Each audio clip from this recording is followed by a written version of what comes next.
Good evening, everyone. It is Sunday night, and tomorrow marks day one of week 3 of your course load. I can't believe you've come so far. So let's take a look. I am going to have to get to the program here. My internet is working kind of slow today. And let's see. So all of the videos have been graded, and I have to tell you, you did a phenomenal job. Now, there were a few students that had some issues. They haven't been downloaded properly. I couldn't see them.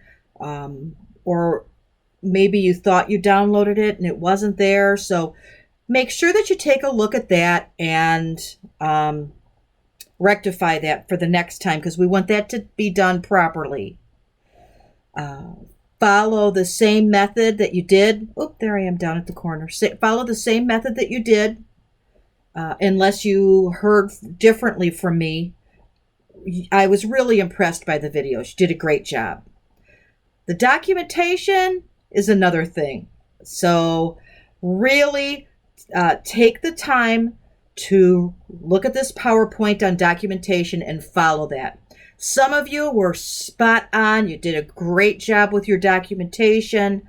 Others, not so much. So I knew everybody was really stressed. You had a lot of assignments to do.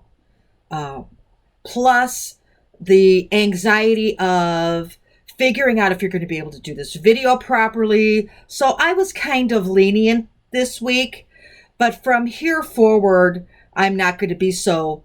So make sure that you are documenting properly when you are doing your notes. I pretty much, in that PowerPoint I put together, it's basic, shows you what you need to do to get those done. Okay, so let's see what's going on in week 3.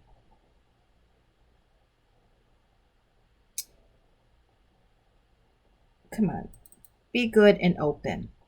I hope everybody had a wonderful Thanksgiving. I did. I spent the day today at the tree farm with my grandchildren, so it was a wonderful day.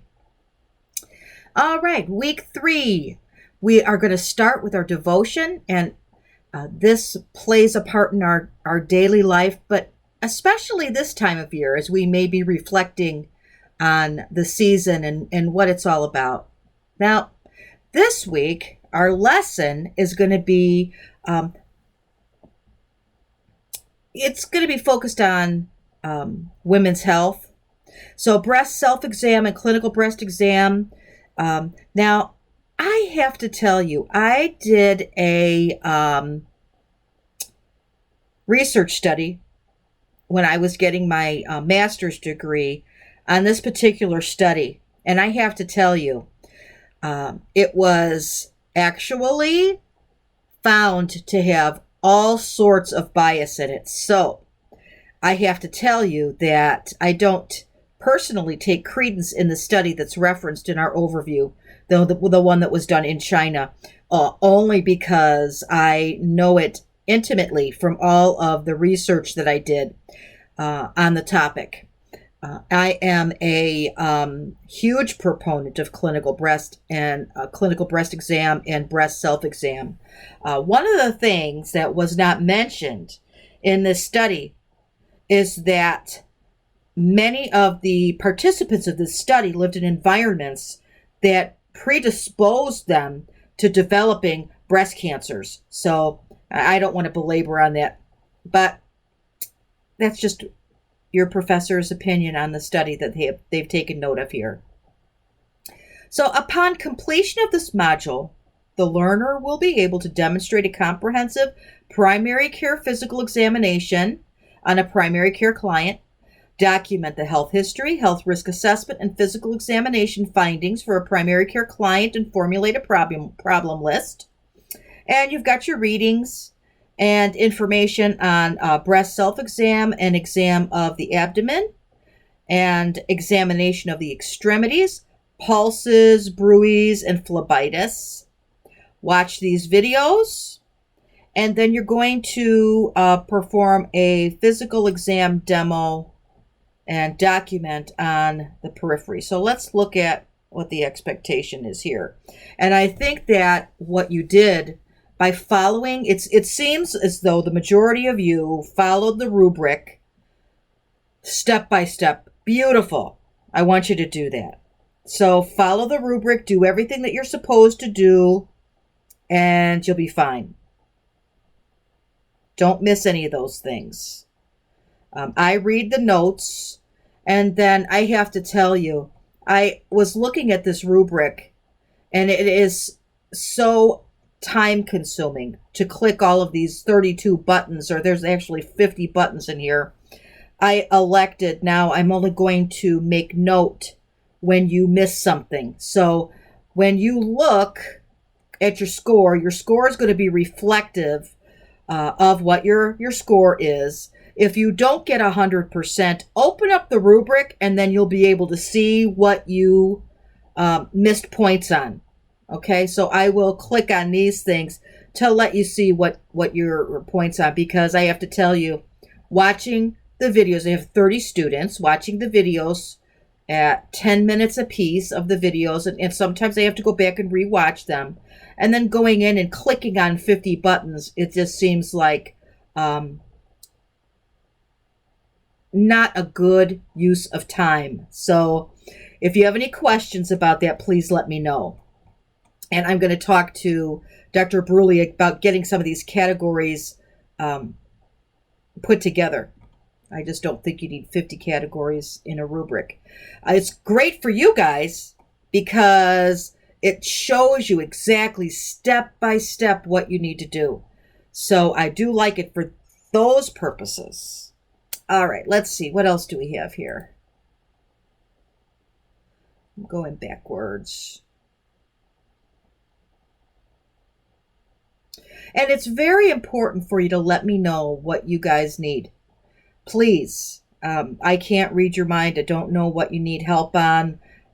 Doing these online courses can be challenging because essentially you are teaching yourself these concepts, and I have to more or less tell you whether or not you're on the right track.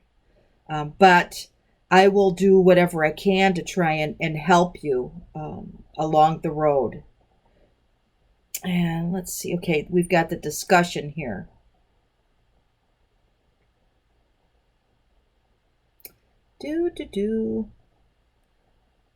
Boy, my internet is so incredibly slow today.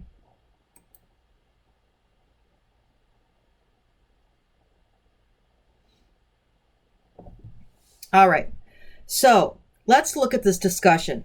Individually search online for information and or assessment or screening tools that would help a primary care provider in the assessment of a breast or abdomen of a client. Share a description and or a link to the information or tool found on the discussion board. In learning teams of 2 to 3 students, review and critique the information on the tools posted. Would the information or tool be valuable for a primary care practice? How could the information or tool be used in a primary care practice? What are the limitations of the information or tool? Then all members of the group should contribute to the discussion. All learning teams are responsible for contributing to answering the questions. So I want you to follow these just like it's written. Individually search online for information. In learning teams of 2 to 3 students. Let me see. Let me go here.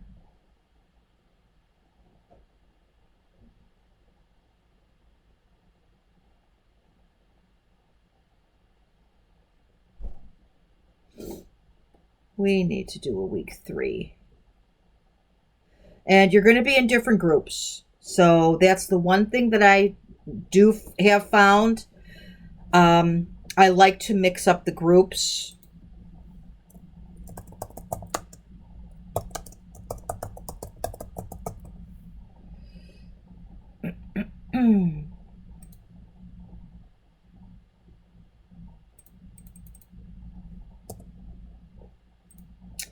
Because then you're interacting with different members of the cohort. So there, we've got that. That's pretty good. So here's your groups. And then I also like to make a leader. So you're going to be the leader.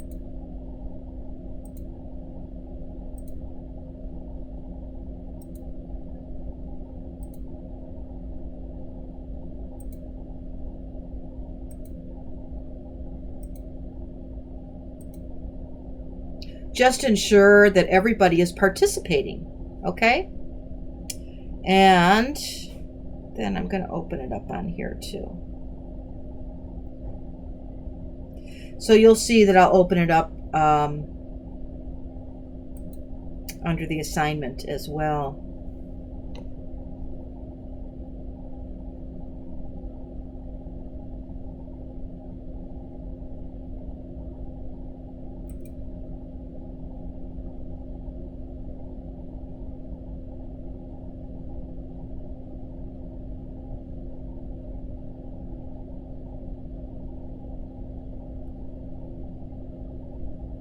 See, it's thinking, and it shouldn't be doing that because I just had a new modem put on to try and increase my internet speed. It doesn't seem to be working. So,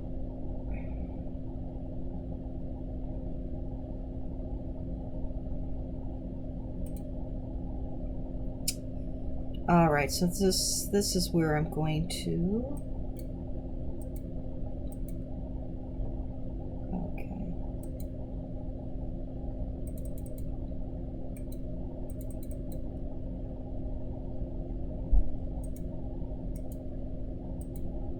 Okay.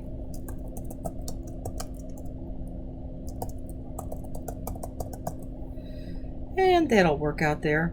So again, remember, if you have any questions, you know how to get in touch with me. Email is best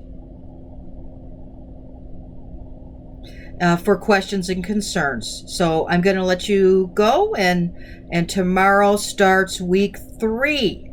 That much closer to the end of this course for you. But you're doing great. Thank you.